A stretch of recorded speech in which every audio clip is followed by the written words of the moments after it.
In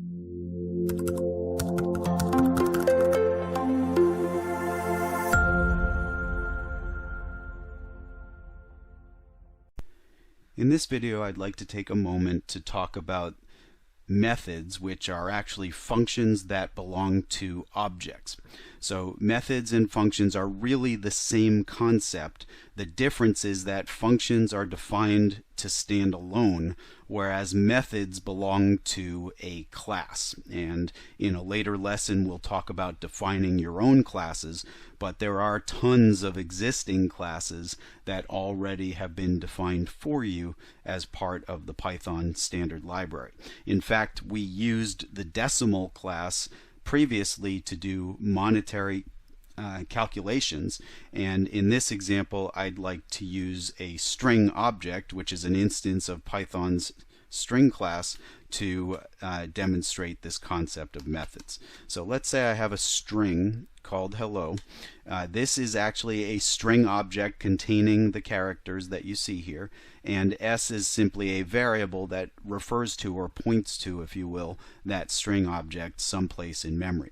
Now, when you have an object, you can quote-unquote talk to it by invoking its methods. So if I have s, which refers to the object containing the string hello, I can use a dot, and then I can tell it to do something. So the string class that implements strings in Python, for example, has a function called lower, which gives you back a lowercase representation of that string. Now, strings are immutable, so it doesn't modify the original string. It simply gives me back a new string containing all of those letters in lowercase. Similarly, I can do s.upper, which will give me back an uppercase version of that string.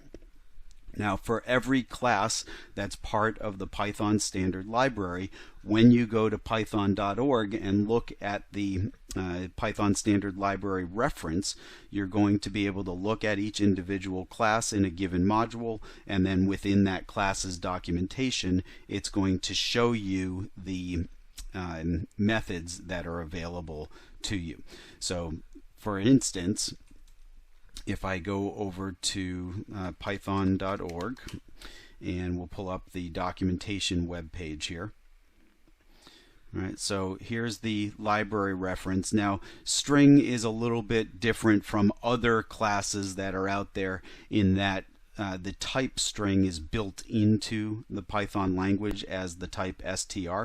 So for the built-in types, you can see this section within the documentation for the Python standard library, and here's the type string, which str, which we use for processing strings. And if you scroll down through this page, you're going to see there's a section on string methods, and then it shows you all the different methods that you can call. In these first two cases, they happen to be methods that take no arguments, but it gives descriptions of the methods.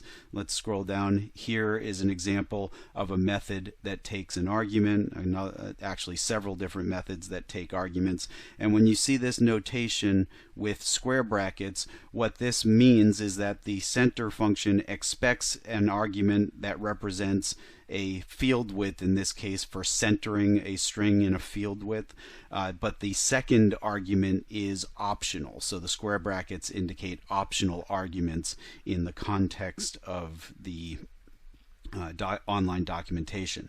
In this case, we have a required first argument, and then we have optional second and third arguments, where you can specify the first argument, you can optionally specify the second argument and not a third argument in this case, or you can specify three arguments. Notice the nested use of square brackets in that particular piece of online documentation. So if you really want to get a sense of everything that you can do for a string in Python, you need to take a look at this page that I'm showing you right now, so that you can see all the different functions that are available to you, and you can get a sense of everything that you can do. I would definitely recommend at least reading the names of all the functions. Generally, they're named in a way where you can kind of figure out what they do without having to fully read the documentation. But for any class you're going to use, you are going to want want to take a close look at its online documentation so you really know everything the class can do.